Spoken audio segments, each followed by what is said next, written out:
За прв пат надворешни сили сакаат да пропадне процесот на проширување на Унијата, оцени еврокомесарката Марта Кос. Во посета на Чешка таа нагласи дека светот забрзано се менува, а проширувањето мора да успее зашто носи стабилност и безбедност во Европа. And together we must stand up to autocracies who would like to see us fail. We are in a new phase of the enlargement process. Never before there have been disruptive external forces who would like to see us fail.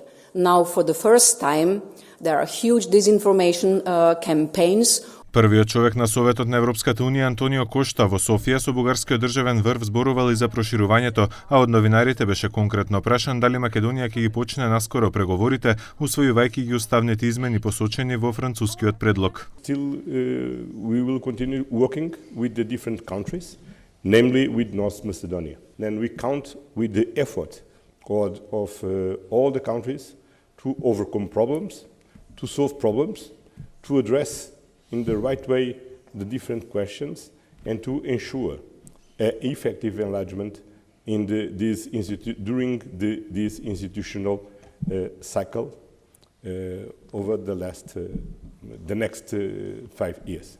Кошта се сретни со бугарскиот претседател Румен Радев. Според Радев, проширувањето на ЕУ има подршка од Бугарија, бидејќи процесот е гаранција за стабилност, но тој треба да е неповратен кај секоја од кандидатките.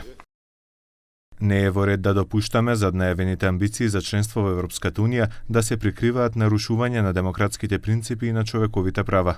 Инаку, пред Кошта во Софија беше еврокомесарката Марта Кос, која потоа најави дека ќе има и разговори со политичарите од Македонија. Домашните власти велат дека имаат комуникација со неа, но нема да откриваат информации за да му оставеле простор на процесот да биде успешен.